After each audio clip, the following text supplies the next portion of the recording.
Hello everyone, good morning. কেমন আছো তোমরা সবাই? আশা করছি তোমরা সবাই অনেক ভালো আছো আর আমিও ভালো আছি। তো আবারও একটা বৃষ্টির দিনে সবাইকে অনেক অনেক অনেক স্বাগত আমার ছোট্ট একটা ডেলি ব্লগে। তো তারপরে দেখো আমি একটু বৃষ্টিতে ভিজে ভিজে একটু কাজ করেছি, যেগুলো আর কি আমার প্রয়োজনীয় কাজ না করলে নয়, সেগুলো করে আর সেগুলো তোমাদের সাথে ভিডিও শেয়ার করা হয়নি। তারপরে আমি একবারে চলে এসেছি দুপুরের রান্নাতে। আজকে দুপুরে রান্না করেছিলাম ওই যে দেখলে, যেটা ওই কি বলে, পটল দিয়ে মশলা করেছিলাম আর গাটি কচুর তরকারি আর কি একটা করেছিলাম।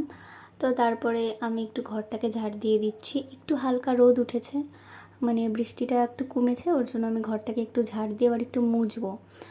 না মুছলে বেশ ভাল লাগে না, কেমন একটা লাগে। আর বৃষ্টির দিনে তো ঘর মুছলে সহজে শুকাতে চায় না, ওর জন্য আমি মুছতেও চাই না। কিন্তু তবুও আজকে দেখলাম যে একটু রোদ উঠেছে, সকালে ওরকম বৃষ্টি, তারপরে হালকা একটু রোদ উঠেছে। ওই তখন কটা বাজে, 1টা বাজে।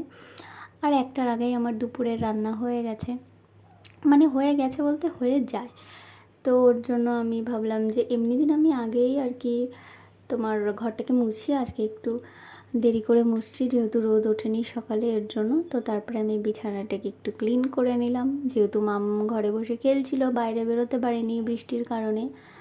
তো তারপরে দেখো বলতে বলতে আবার বৃষ্টি চলে এসছে। এখন তো আমি ঠাকুর পুজো করব, তো ওর জন্য আমাকে বৃষ্টিতে ভিজে ভিজেই কাজ করতে হবে। তো তারপরে আমি এসছি হচ্ছে আমার ওপরে, যেখানে আমার ঠাকুর আছে, সেখানে এসে আমি ঘরটাকে ভালো করে ঝাড় দিয়ে মুছে ঠাকুরের থালাগুলো বের করে সেগুলো মেজে নিচ্ছি, যেহেতু আজকে বুধবার। তো আজকে আমার সব কিছুই একটুখানি মাজা ঘষা করতে হবে।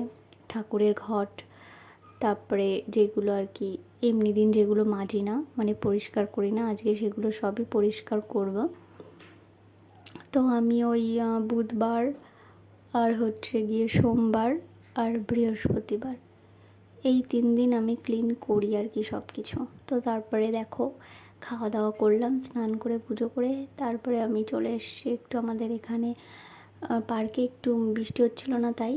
তারপরে সেখান থেকে বাড়ি এসেছি, বাড়ি এসে সন্ধ্যা দিয়ে মামামকে নিয়ে, তো আমাদের একটা ইনভাইট ছিল, তো সেখানে গেছিলাম, আমার হাজব্যান্ডের বন্ধুর মেয়ের জন্মদিন, তো সেখানে আমরা একটু গেছিলাম সবাই মিলে। সেখানে গিয়ে এই খাওয়া দাওয়া করে একটু এরা নাচ করছিল, সেটা একটু দাঁড়িয়ে দাঁড়িয়ে দেখছিলাম আর আমি ভিডিও করছিলাম।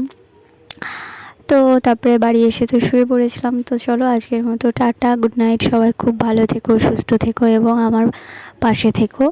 So tata.